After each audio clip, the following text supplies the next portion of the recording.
race fans, it's time for those most famous words in motorsports. Drivers, start your engines!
Michael Conti comes up at a corner number 4 in the checkered flag. He wins his first NASCAR iRacing.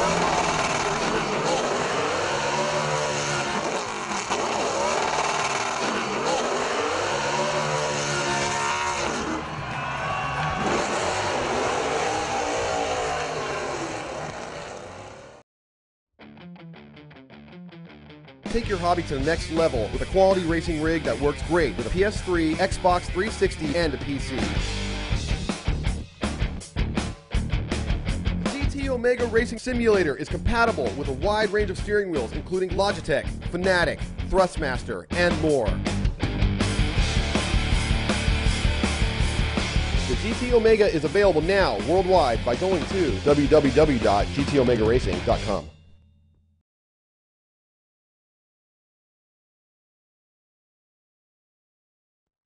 Good evening everyone and welcome to ARL-TV's coverage of the iRacing Grand Prix Series. This is week 8 and we are from Circuit Park Zandvoort.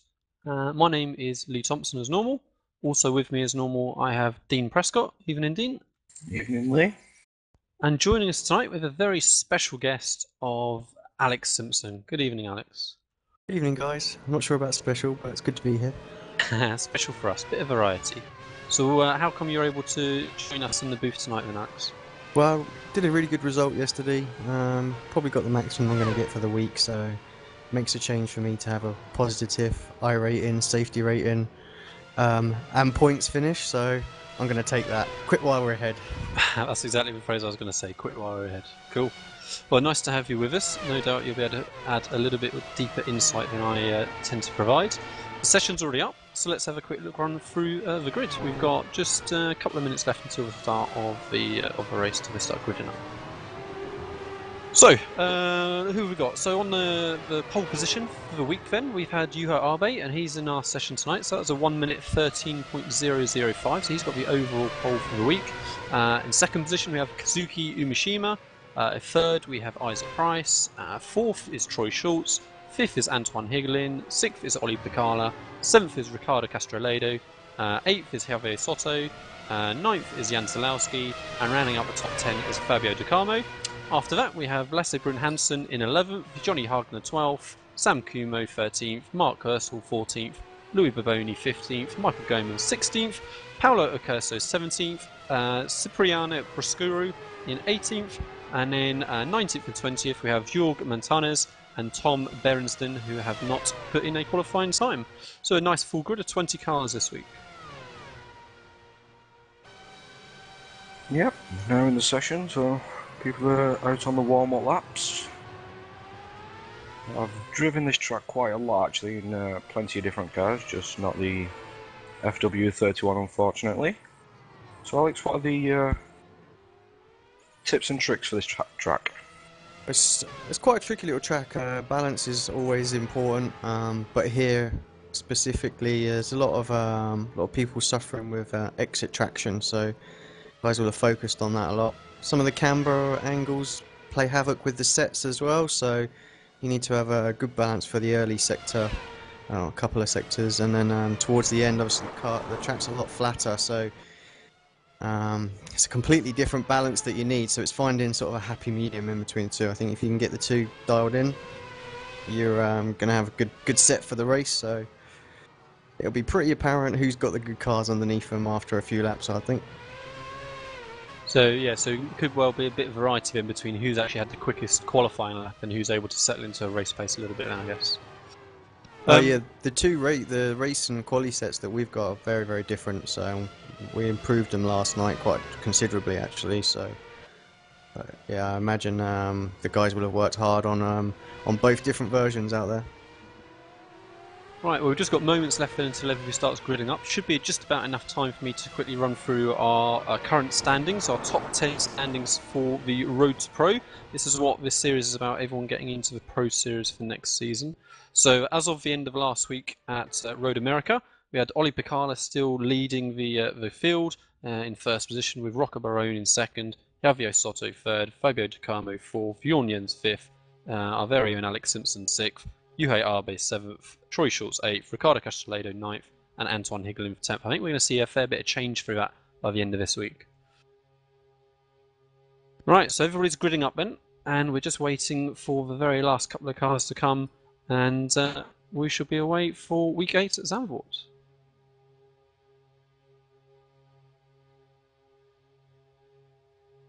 So that looks like our last couple of cars then coming onto the grid, maybe just a place left at the back.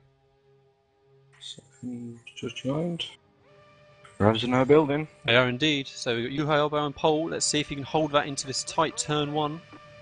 And they're away. Green light. Good start from P3. So we look like we've got a fair bit of movement coming in the backfield there. 3-4 wide coming into towards turn 1. That's going to be tough to get through that corner.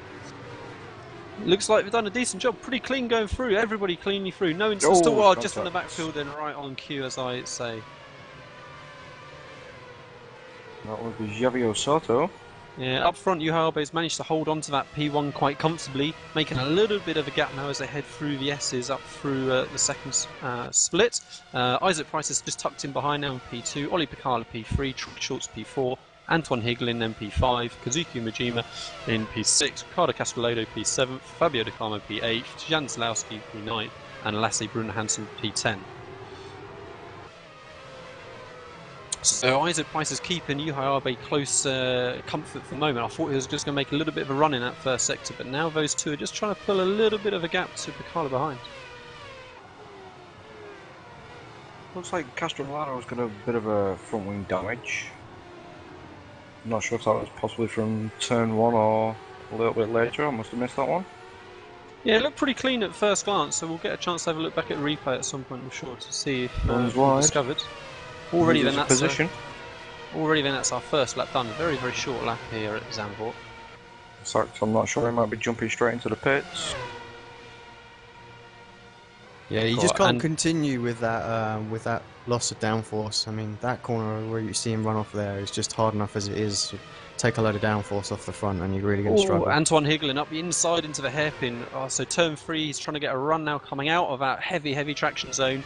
And Fabio Di Carmo's just got the inside coming through the first section of the S's. So Antoine Higelin's hanging around the outside still. Trying to hang around the outside of his fast right-hander as they come through. But he's just finally had to relinquish that position. Wow, side by side all the way through from that turn 3 hairpin. Yeah, we're just tracking Ricardo, then he's jumped into the pits and got a brand new front nose, so his strategy should change maybe. Yeah, so it looks like the front 3 now making a little bit of a break for it. So Juhei Arbe with Isaac Price and Ollie Picala in 3rd position. And then Troy Schultz just got Kazuki Umeshima very, very close behind. Umeshima was extremely quick this week for his qualifying time. He was P2 on the grid, so he's lost out a little bit in those first couple of laps. Lars was very sideways into that final chicane. And we've got a spinner just in front. That looks like Antoine.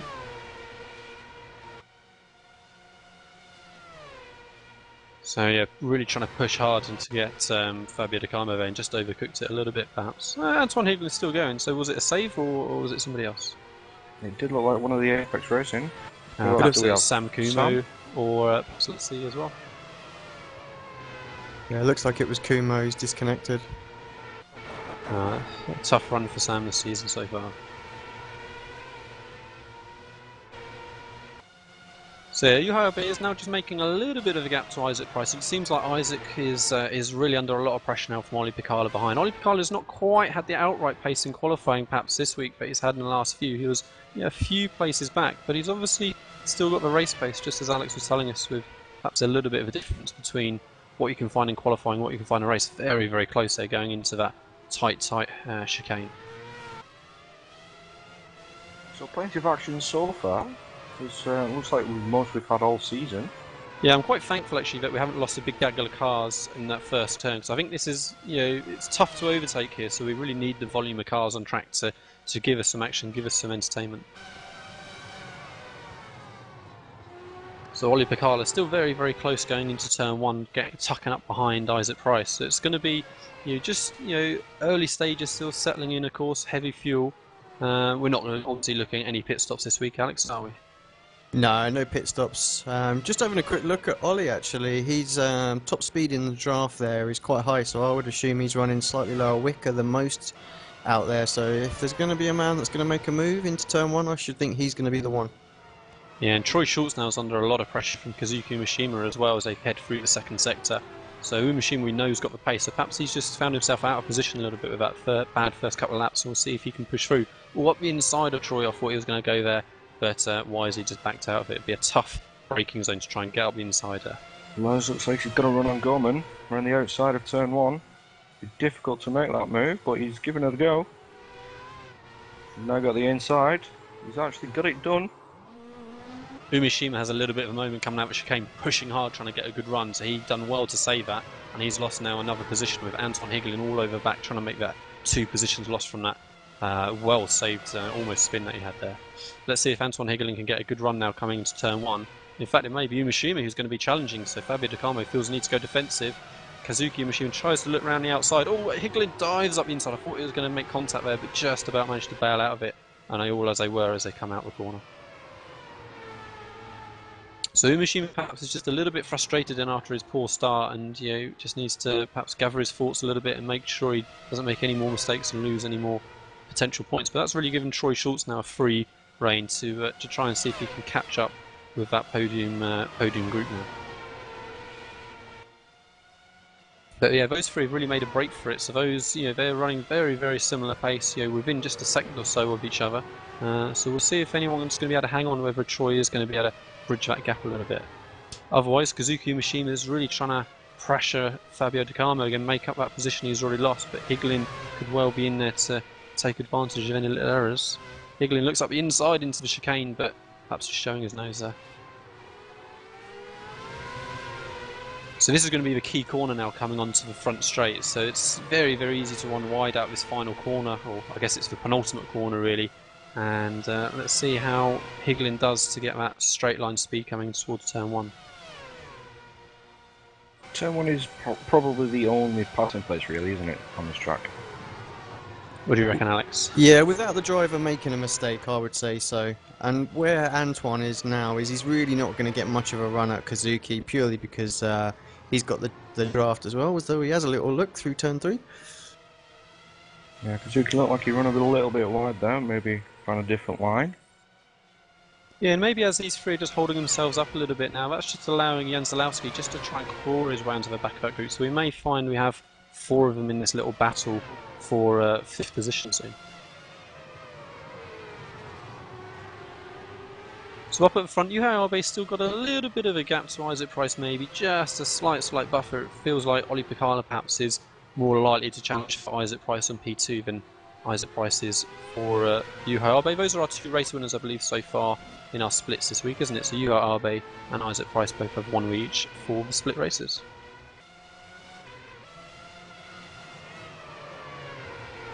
So again, that little battle for 5th, 6th and 7th are just coming back onto the front straight. So Umeshima is looking closer on Fabio Di Carmo this time. Let's see if Fabio Di Carmo feels the need to go defensive. So he's got a good run, Umeshima, as they come down towards turn 1, but Di Carmo doesn't even feel the need to go defensive. He was pretty comfortable, he had that under control there.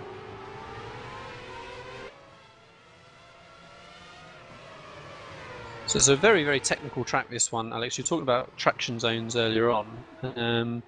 It's really the differences in cambers, positive and negative cambers, I guess that doesn't help the traction through here. Yeah, exactly that. They go into the corners, you know, and it's flat, and then through the apex, all of a sudden you've got a whole load of camber coming off. It flattens off as well. So, and it's as the camber decreases, that's what makes it really, really tricky. And the car just wants to jump sideways coming out of these corners. So, obviously, you set the camber levels up for them, but once you're in this section of the track, and it's all flat. Sort of compromise the setup slightly. So, like I say, it's a bit of a juggling act just to get the right balance through the whole track.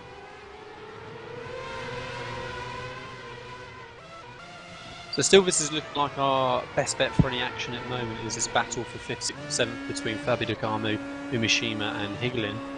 Just really going to take a mistake from one of them to create an opportunity. You know, it's as Alex was telling us, it's a tough place to overtake. And it's really going to take an error from somebody to open up that opportunity. That last corner seems quite bad with the dirty air here. It's not something that we've really talked about too much this season. It's been pretty good, but that one corner really seems tricky, so you can't follow as close as you want to through there, which is why I think Kazuki's struggling a little bit to get that run. Is that something? Maybe that's something to do with the camber as well. Perhaps there's a slight camber, perhaps coming on the outside of the corner. I think it's just very, very easy to run wide, even without that dirty air as well. I think it's the one high-speed corner really we have, and I think it's not a priority to get that corner right. It's all about the infield section really. That's where all the time's gained and lost. So. Yeah, Yuhabe now is just making a little bit of a break for it in this podium position. That's just making Picala feel the need to pressure Isaac Price further. So Isaac Price is just going to be a little bit defensive perhaps from Ollie Picala coming down the front straight now. We'll see with Alex telling us the speed trap difference. So yeah, Ollie Picala's managed to gain a good amount as they come in. It looks up the inside, but he wasn't really close enough. Just showing his nose, trying to just make sure Isaac Price knows that he's there and he's got to worry about him. Ollie Picala's not going to want to get caught behind. Turn 1, sorry Lee. You're on the outside, turn 1. Yeah, still side by side coming in towards turn 3 and turn 2 and turn 3. Yeah, it's run wide. Higlin looks for that opportunity, and it was an opportune moment, you know, trying to make use of that loss of momentum from Fabio. Oh, but now we've got further problems behind as well. So that was Jonny Hagner just losing it, trying to avoid those two in the middle. So that's really caused a real bottleneck and a real shuffle of positions back in those lower sort of top 10 positions. Yeah, so yeah, at first glance, just did look like a racing incident between Higlin there. You know, he was looking for that, but perhaps it was just a little bit of patience and waiting to see how it would turn out. So we got Paolo Accurso up the inside of Michael Gomin, Jonny Hagner, and Paolo Accurso getting themselves into trouble in the infield.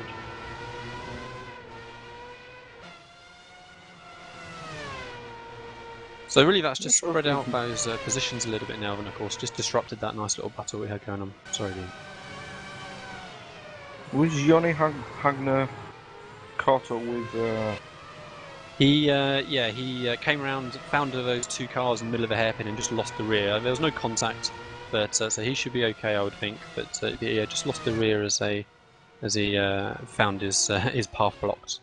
Yeah, he's just shown up as a 9th, that's all. No, back in 12th, so... Worth pointing out, not the lap just gone, but the one previous to that, Yuhu did a 1 minute 14.9 lap time. So lap 9, that is ballista in pace, so I'm not surprised to see him slowly start to edge away. Yeah, really decided to pull the pin, and what they're saying that's maybe why Ollie Picala's now feeling the need just to get Isaac out the way and see if he can keep the pace with Yuha there.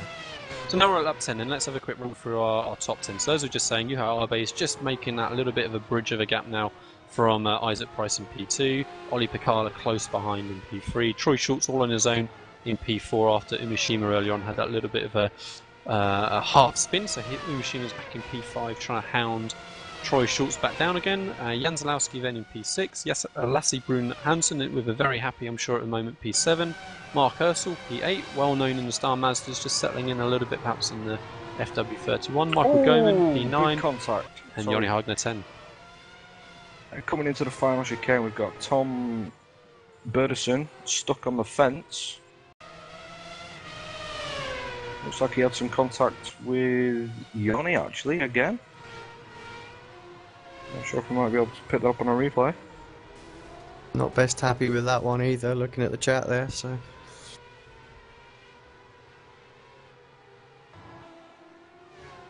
Looking actually at Yanni's car, sorry, he looks perfectly fine. Yeah, I said unless there was anything else further on, yeah, he had no contact at the time, it was just trying to make his avoidance. Maybe he's got Troy Schultz's force field enabled. But no, Yanni's car looks perfectly fine. Yeah, Yoni's ping is amber, which, you know, it can have that little effect as well, so... Speaking of Troy, how's he looking this week? Is he... We do see him quite often on track, he's quick, but does seem to get himself into those trouble areas, but looking so far, he's racing on his own actually, so... Seemed to find a balance really quickly. He was very happy with the lap that he posted on the forum as well, so no wonder that he's right up there. He should have won the last race, yeah, just let it go right at the end on the last corner. So still Ollie Picala all over the back of Isaac Price as they come through the final couple of corners towards the middle sector, and you know, he's not managed really to get anything that looks like a solid move, but it's just going to be trying to pressure Isaac Price into a mistake really.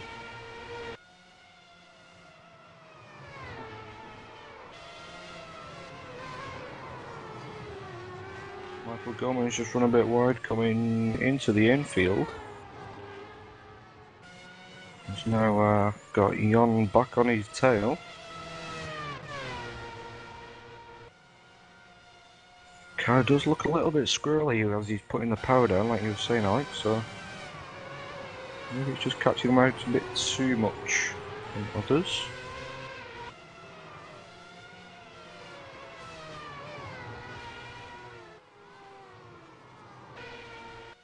And all the while we've got Mark Ursel chasing down Lars. Yeah, this looks like P7. it's developing nicely. So Mark Ursel has managed to close the gap in those last couple of laps. So it'll be interesting to see yeah, how Lassie's going to cope with the pressure now.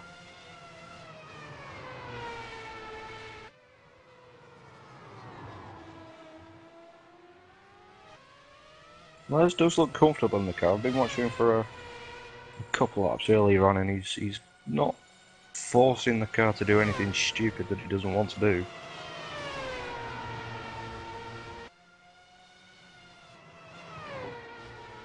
Touching that apex beautifully. Now that apex in other cars, if you can use more of the curb, it does help you, but I'm guessing in this car it will just spit you out. Yeah, you want to just kiss it really, but you don't want to be clambering all over the side of it, as you just be losing that contact as you're in most need of it coming through that apex really. Whereas elsewhere on the circuit, you really can make use of the curbs, as we just saw him clipping across the inside of the chicane there.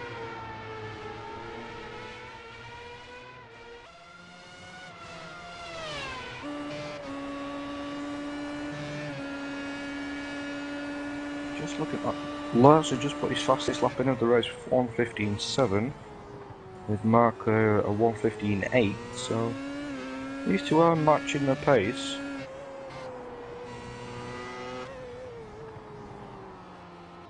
Yeah, I was supposed to have having an on-board lap, but Alex seems to have disappeared. Yeah, I think we're going to get it just at the start of the next one. But so just until then, and we've got those two main battles at the moment, isn't it? So it's Isaac Price and Ollie Picala for P2 and P3, and then a battle that we're watching at the moment between Lasse Brun Hansen and Mark Ursel. Those are our two main activities at the minute. Right, sorry about that. Yep, just muted myself by mistake there. So as Ollie comes around to complete this lap, we'll take you on board. Just down the main straight then. Hard on the gas, 7th gear, just in the draft. He was touching 300 kilometers an hour. Brake hard just after the 50-meter mark, down to 1st gear. Use the camber to pull the car into the corner. Heavy on the gas. Drop it down a little gear through this tight right-hander, down into 1st gear. Very, very tricky. Car wants to snap away, as you can see Ollie fighting with it here. Cut this little grey concrete here, just all those thousandths of a second make the difference over the curb. Up the hill, blind right-hander, down 2 gears, hard on the gas, get over to the left and take a little bit of this curb on the inside, heavy on the accelerator, down all the way through to first gear. Important to get the car rotating here to get on the power nice and early, bring it back over to the right, try and hit the apex on the inside and get the power down on the exit there. Look nice from Ollie. Into this tricky chicane, you've got to watch out for the slowdown penalties there. Ollie gives it a wide berth there, perhaps a little mistake, and through the camber corner. This last corner, third gear, just touches the curb a little bit there, which pushes him fractionally wide, but didn't lose him too much time. Used that little bit of camber on the inside there just to help the car rotate round. Nice lap.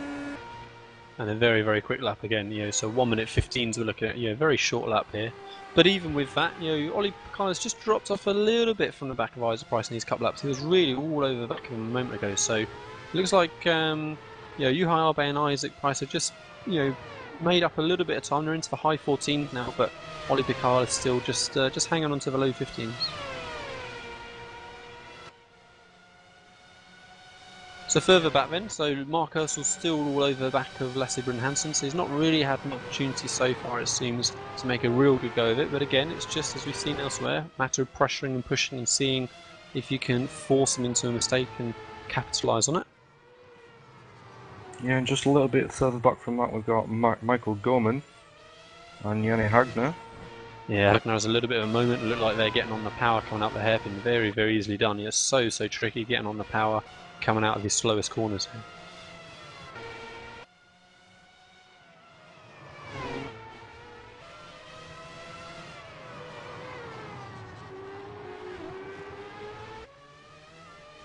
Yeah, so we've got a reasonable amount of retirement so far. Just to clarify who we're missing from the race now. So Louis Borboni and Sam Kumo are out very early on, quite close to the beginning of the race. Presumably it was the same incident. Antoine Higlin we saw with Fabio De Carmo having their bit of contact, and then Tom Berensden is also out. So we're down to 15 runners now.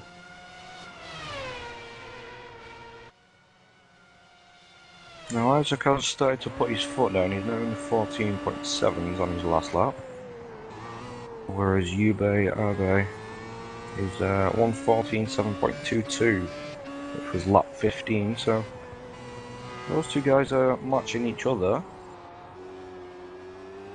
Saying that, Ollie's just put his foot down as well, putting a 14.6.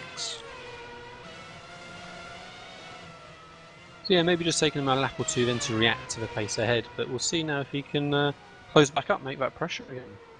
It looks like Lassie has just pulled a little bit of a gap on Mark Ursula as well, so he's not under quite the imminent pressure that he was before. Maybe the same with Michael Goman and Jonny Hagner. Jonny Hagner is still just trying to keep that pressure on, but he's not really managed to be close enough for any opportunities so far. Looking at that P9 and P10 position. Nice to see Lasse having a good run out there as well. He's had some poor luck this season, but with start, so new member to the team. I'm not sure if Isaac's just had a problem or maybe a slowdown through the final chicane, but he's brought Ollie right onto his tail. Yeah, now they've got a back marker up ahead as well, so we'll see how cleanly they're able to get through him. That's Jorgi Montanez, sorry. So hopefully he's going to be able to hang on for the next couple of corners and give him lots of space and down the back straight. But yeah, Ollie Picardo's all over the back of Isaac Price there, going into that tight right-hander. Yeah, it looked like Isaac just took a huge chunk of the first part of the chicane, giving him a slowdown. So. And so Montanez does get cleanly out of the way, so it doesn't really affect matters. And in fact, Ollie Picardo's just then dropped a little bit back from Isaac Price.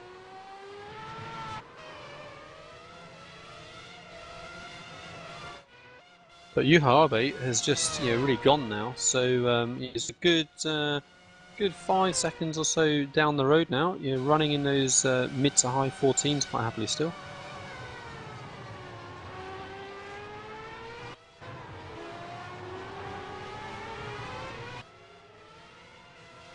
Things have started to stretch out a little bit now. Closest battle is still with Lars and Mark Ursel. Yeah, just a couple of little groupings. That's all we've really got at the moment. Keeping us going, keeping us busy.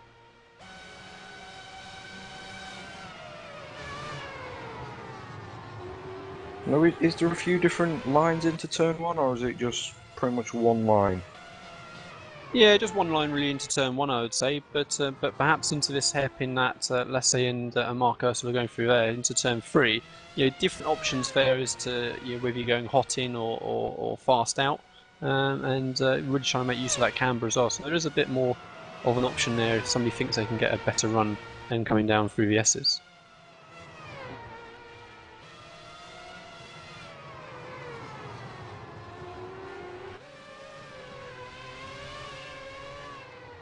Looks like Mark's starting to put the pressure back on Lassie here.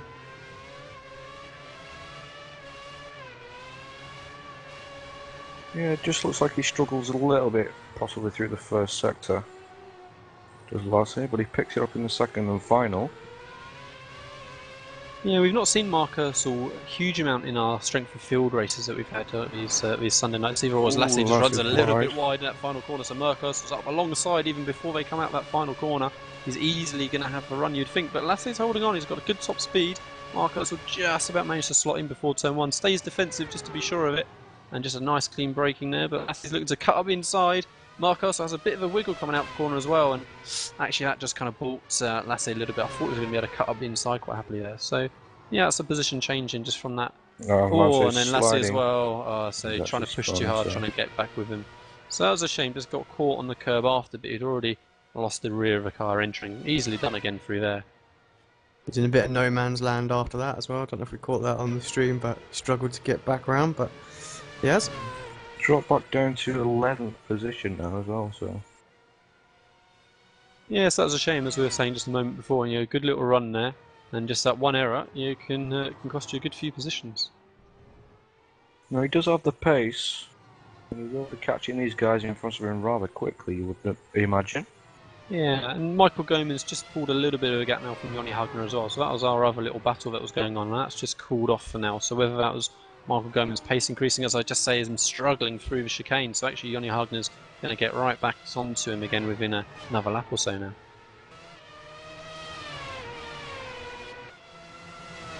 Right, so we're through 2/3 of the way on our 30-lap race, and let's have a quick run through the top 10 again. So Juha Arbe is still off and away, showing his dominance this week with his overall pole position for the week. 1 win already, and looking like he should be happily on course for his second. Isaac Price in P2, and Ollie Pigal is just dropped back a little bit now in P3, but still hanging on to the back of him. Troy Schultz all on his own in P4. Just needing to try and keep it consistent with Kazuki Mishima in P5. It doesn't look like he's really managed to close on Troy at all. P6 Jan Zalowski, P7 Mark Ursel, P8 Michael Goman, P9 Joni Hagner, and 10th position currently is Paolo Acurso.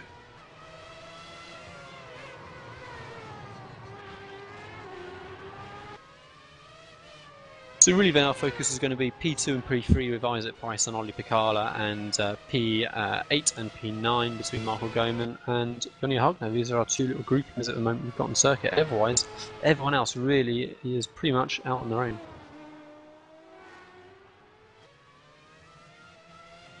Just having a look at Ollie's times, he just doesn't seem to be able to lap consistently in the 14s, whereas the guys in front of him can.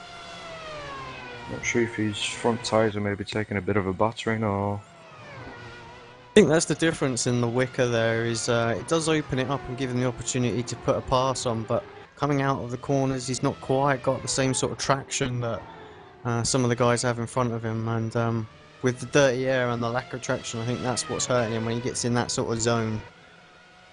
Yeah, I mean, Ollie's been, frankly dominant for the last, 3 weeks now, for the last 3 rounds.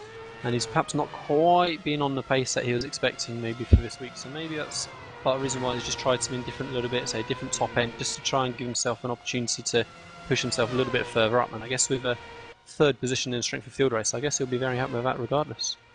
Well, he said to me, I don't know if he mentioned to you guys, but he was having a bit of a week off. I think he did some travelling or something like that earlier on in the week. So he only started practicing very, very late. So still 3rd place. He'll be delighted, I think. So he did just put his quickest lap in, 1:14.5 flat. So he is pushing again.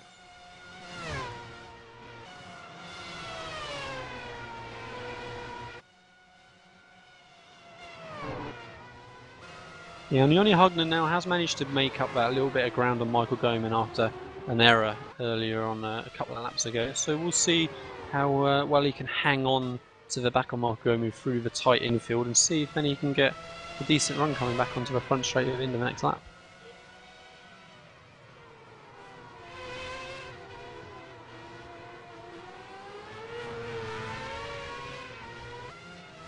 Again, Yoni looks like he's just struggling a little bit through the first sector. That could be the dirty air with the quicker lines, quicker corners up the hill. But in this flat section, he does pull it up a lot. The gap, so. Ollie Picala now all over the back of Isaac Price. Whether there was a little bit of an error from Isaac Price at the end of the last lap there, but into turn one, Ollie Picala very, very close to the back of Isaac Price there. So, you know, as Alex has been talking about, is whether he can hang with that dirty air and keep that ground. But in fact, he's already lost a little bit maybe coming out of turn three. Yeah, Isaac made the mistake coming into the right-left section as we're about to approach again last lap. Just went in a little bit too hot. And yeah, Ollie caught up a load there.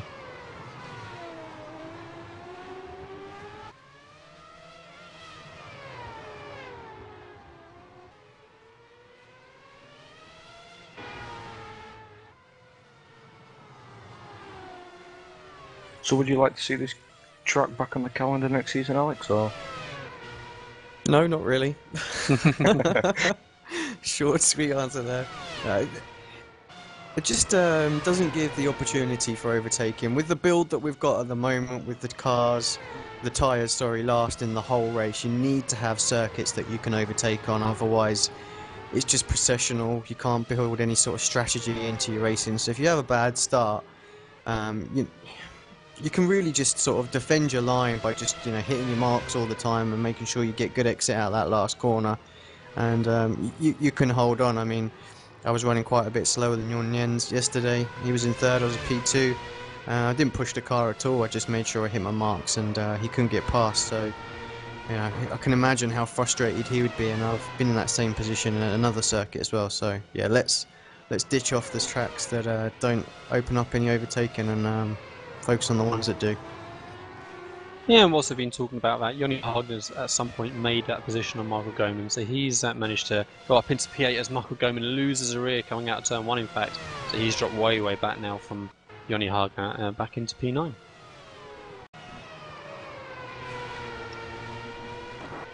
And then Paolo Acurso struggling as well through turn three. So we've seen that again and again, people losing the rear, just as fact as Lasse Brun Hansen did, and having his little spin earlier on. Very, very easy just to lose a rear under braking, but not really necessarily have a problem with it until you turn into the corner and find it just keeps on coming round. Also an accident that we just picked up. Ricardo just went past Caprian, is it? He lost the back end just the same as Michael did coming out of turn one, but he managed to find the tyre wall with it, so looks like he's got some front wing damage there.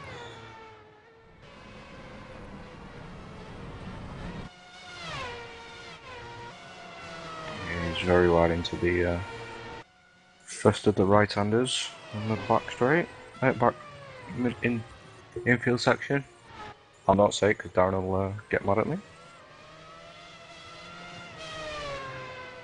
Yeah, so this race really has strung everybody out a long, long way. So between P1, Juha Arbe, and then way, way back into P10 Paolo Acurso, we've got a good 2/3 of a lap at least, and it's, I guess it's a fairly short lap, but we're looking at getting on for a minute gap in just 26 laps. That's a fair chunk of time.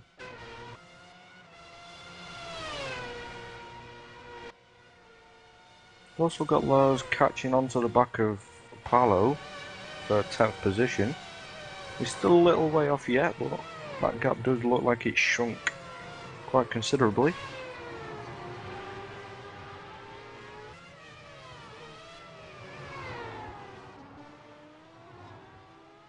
Now that Yoni's also got past Goman, he's stretched that gap out as well, so he looks to be pushing on forwards. But he's got some way to catch up to Mark Ursel.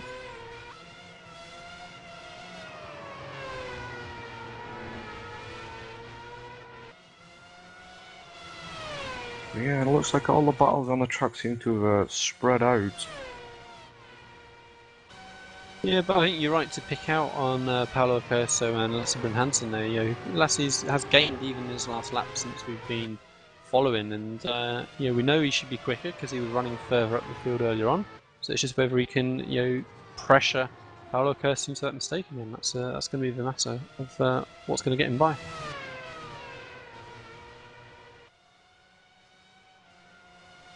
The driver that we haven't spoke about, but will be delighted with his position at the moment, is Jan Nowalski. He'll be delighted with his 6th place. I think there's going to be a whole load of points that he's going to get. So kept himself solid, out of trouble.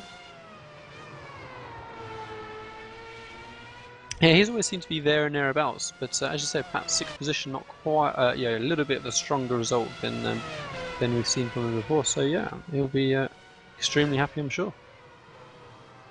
Here we go, that battle has just started to pick up for 10th position with Paolo and Lasse. Yeah, hopefully another lap or so, and perhaps we could be seeing him pressuring then down this front straight and causing Paolo to go defensive. Paolo tries to just break the toe a little bit coming down the straight as well, just a little bit of a movement, just to try and disrupt his progress. But Lasse really closes a lot on the brakes as they drive out of turn 1. Yeah, he's not got very many laps, lap 28 or 30, so... Yeah, you can see the rear of the car moving around on entry from Lasse, but he managed to hold it together. Maybe he lost a little bit of momentum, a little bit of time coming out the corner, but managed to keep it together this time at least.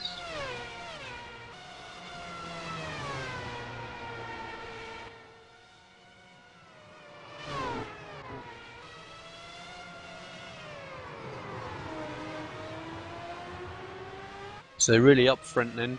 It looks like Ollie Picala's happily settled now for that 3rd position. Oh, as I just say, Isaac Price loses the rear coming out of turn 3. Just kept it out of the wall. He's going to try and spin it around now and slot into that 3rd position. Troy Schultz is going to be all over the back of him. Troy Schultz flies by. Isaac Price is dropped down to 4th position now. And Umishima's all over the back of him as they head up through the S's. So Umishima pressuring and hounding, see if he can capitalise on this big error there from Isaac Price, losing 3 positions as he runs down into P4. He'll be kicking himself for that one. So easily done. You know, it is so difficult getting on the power on these couple of slower corners, especially at turn 3 hairpin. Just needs to calm his nerves a little bit though, not do anything stupid. Yeah, and on the flip side, so does Umishima. He needs to get a clean run coming out through the second half of this sector now and just get as good an exit as he can. And let's see if there's much of a difference in top speed, whether the draft is going to get Umishima by into turn 1. So it looks like he's done a decent job of hanging on through the entry at turn 1 and through the exit. So he's going to be very close now as they come up towards turn 1. Does Isaac Price go defensive? No, he doesn't really feel the need, but Umishima closes and closes and just shows his nose in his mirrors a little bit as they enter turn 1 now. So that's really gifted Ollie Picala that P2 then. So we have Juha Abe in P1, Ollie Picala P2, Troy Schultz now on a podium position P3, Isaac Price under pressure in P4 from Umishima in P5, Jan Svalowski all on his own in 6th, and then up in P7 Mark Ursel, sorry, P8 Joni Hagner, P9 Marco Goman, and P10 Paolo Curso. So let's see now then if Isaac Price are going to be able to just break away a little bit from Umishima. He's had the pace through previous previous laps in the race, and we're on the final lap now, of course. So actually, this is looking like time is really going to be running out for Umishima to make that position. As we watch Juha Abe come down through the start-finish straight, comes over to the pit wall and takes his 2nd win of the week then, as he crosses the line to take 1st position. So that's going to then bring us with Ollie Picala crossing the line in P2. Troy Schultz going to be very happy with the podium there. And Isaac Price all under pressure from Umishima, and they side by side. Umishima must have just got that position, I think. So that looked like Umishima just got that in front of Isaac Price. Wow, so what a great last section of the lap for Umishima there. Jan Zalowski P6. Mark Ursel looking like he's going to be coming around in P7. Joni Hagner 8th. Marco Goman 9th. And Paolo Curso P10. But with Lasse Brun close behind. So Lasse's trying to get a good run out of that final chicane onto the last corner. But looks like Paolo Curso just needs a tidy run to hold that 10th position. Looks like he's got him as well. But yeah, what a great bit of opportunist driving that in that last lap there by Umeshima to just manage to pip onto the back of Isaac Price there. Great job. Yeah, not easy to do, and I think pressure perhaps got the best of Isaac there. He made that mistake, didn't want to do anything crazy, and yeah, just didn't nail it through that last corner. So yeah, after a little bit of flat spot then perhaps through the middle of the race, yeah, great bit of action there.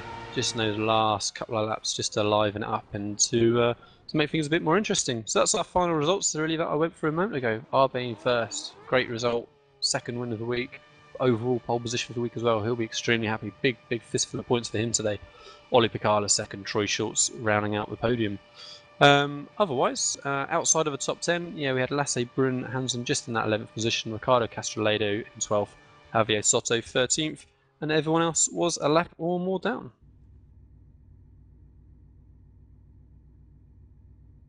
Yeah, just looking at the points as well, 261 for Arbe, 247 for Picala. I'm pretty sure now that's locked Picala in for his pro license, so congratulations to him. Troy Schultz, 233, he'll be delighted with that as well. Suzuki, perhaps just a little bit out of the pro race at the moment, but 219 points. If he scores something like that the last 4 rounds, he might well have a shot getting himself in there. And Isaac Price, 206, not as high as his last round, but equally a good result. Yeah, I think Umeshima Rufio said if he doesn't quite make it this season, he's been a little bit sporadic maybe with his appearances as much as necessarily his actual performances, and he should be right up there. We've seen in Suzuka and a couple of other circuits him being very, very quick just as he's been here this week. I think he's teamed up with Arbe as well, so I think they're working together and, effectively first and second on the grid. So something's working well between them, so I think we'll see him fighting for the rest of the season.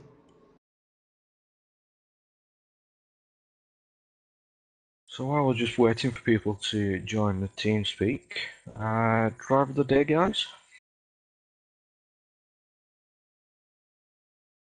Well, I think we saw lots of mistakes, didn't we, really through the race, which is what was expected.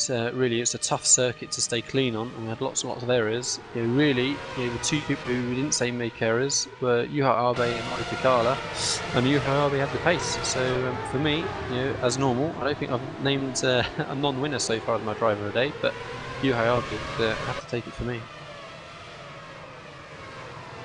Yeah, I would give it to somebody a little bit different actually, a bit lower down, who also kept his nose clean for the whole race. I'm pretty sure this is the highest points finish he's had all season, and that's Mark Ursel as well, 178.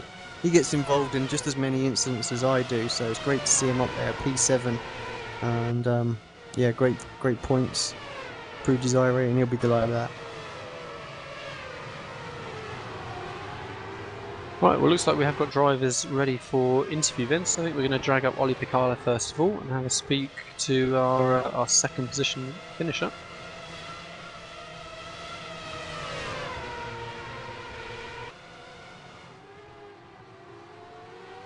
Good evening, Ollie. What's up? Guess we're happy with that result. Yeah, you're in good spirits, Ollie. So yeah, very happy with that second position for Zandvoort, isn't it? Yeah, thanks. It was pretty surprising that I could finish second because I started practicing yesterday and really didn't like the car. But luckily Atte, my younger brother, did a decent baseline setup which we tweaked later on, and it came quite good. And with this practice, you can't even be more happier with these results. Yeah, so great fistful of points considering the lack of preparation that you had. Pressuring Isaac Price there during the race, and I guess you got the result with him making an error in the last couple of laps. Yeah, I was ready for the third position because Isaac was so harmonious and really fast comparing to my pace, and but it was my lucky, but unfortunate for Isaac that he made that mistake, and I was really surprised that he did it because he didn't have any pressure later on in that last 5 laps.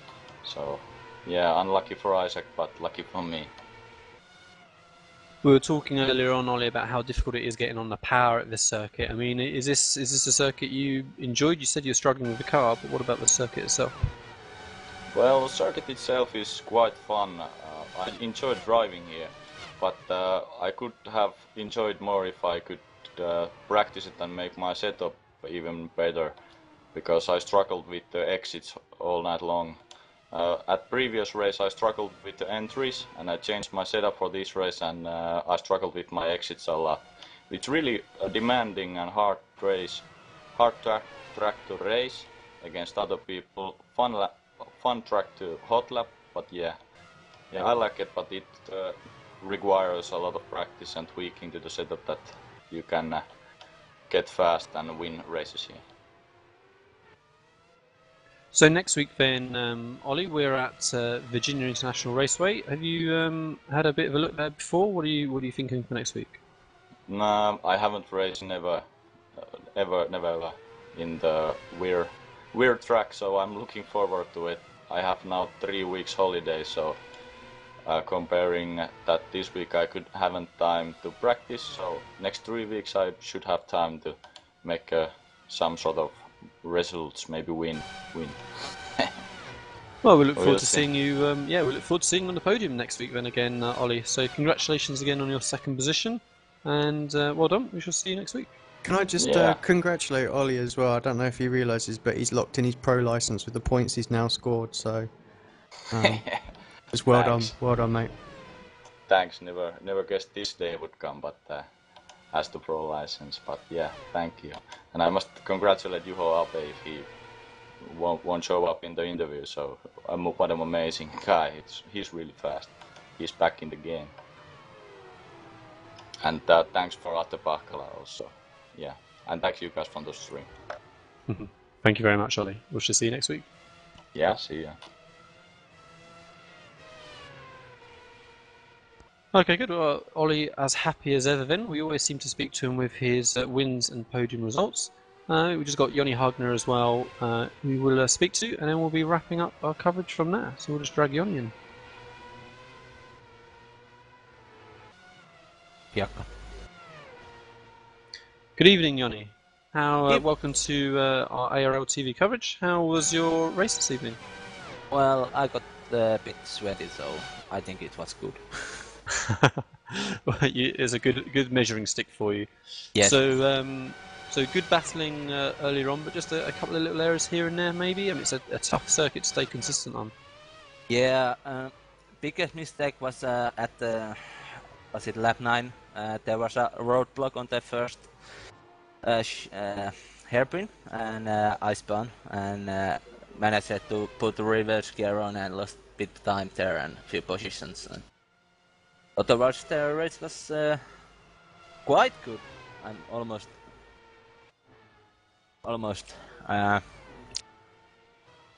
satisfied with it. Only almost, so you'll have to take that then. You did a good job getting by Michael Goman in those last few laps. So you had 8th position, I believe, at the end of that race. So you must be, you're saying you're a little bit disappointed, but you must be happy with that really for a Sunday night strength field race. Yeah. Well, I'm just training with the F1 now and learning to make setup, so I don't really be that competitive this time, but let's say next season. Yeah, so that's really your focus for now then. So what about next week, Joni, at Virginia Raceway? How are you feeling about running there? It's not my favorite tracks by any means, but let's see. And practice, and let's see next Sunday what brings. Yeah, so again, it's going to be a challenging circuit, I think, for this FW31 to manage around. Of course, another non-Formula 1 track that we'll be visiting. So congratulations on your result then, Joni. We shall look forward to seeing you next week. Yeah, sure. Okay, thank you very much. We shall see you. And I think then, guys, really, that's going to be us looking to finish up our coverage for this evening.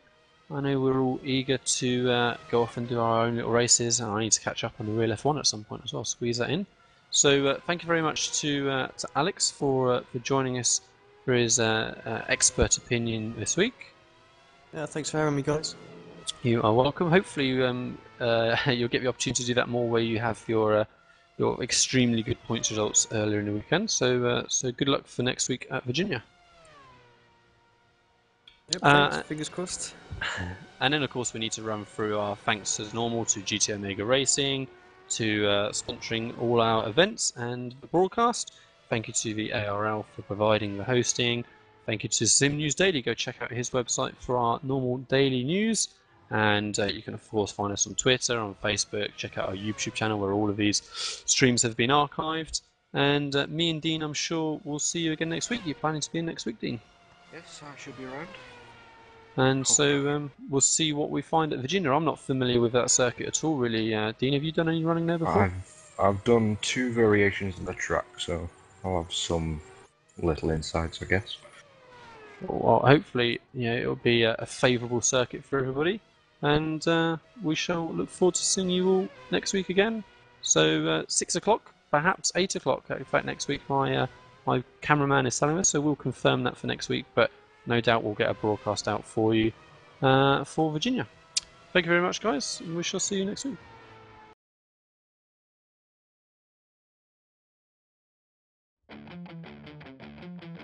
Take your hobby to the next level with a quality racing rig that works great with a PS3, Xbox 360, and a PC. GT Omega Racing Simulator is compatible with a wide range of steering wheels, including Logitech, Fanatic, Thrustmaster, and more. The GT Omega is available now worldwide by going to www.gtomegaracing.com.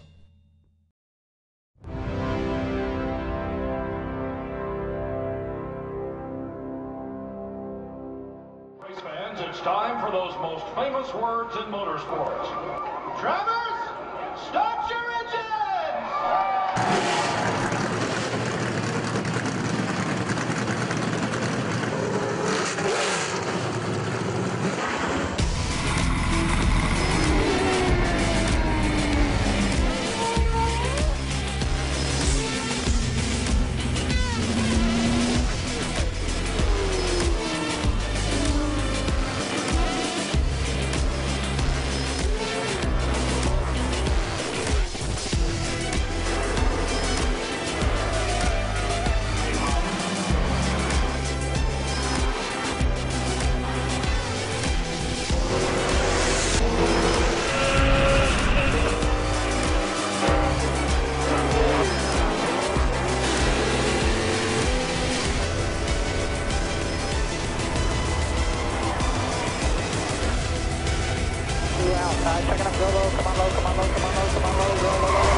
Michael Conti comes up at a corner number 4 in the checkered flag. He wins his first NASCAR iRacing.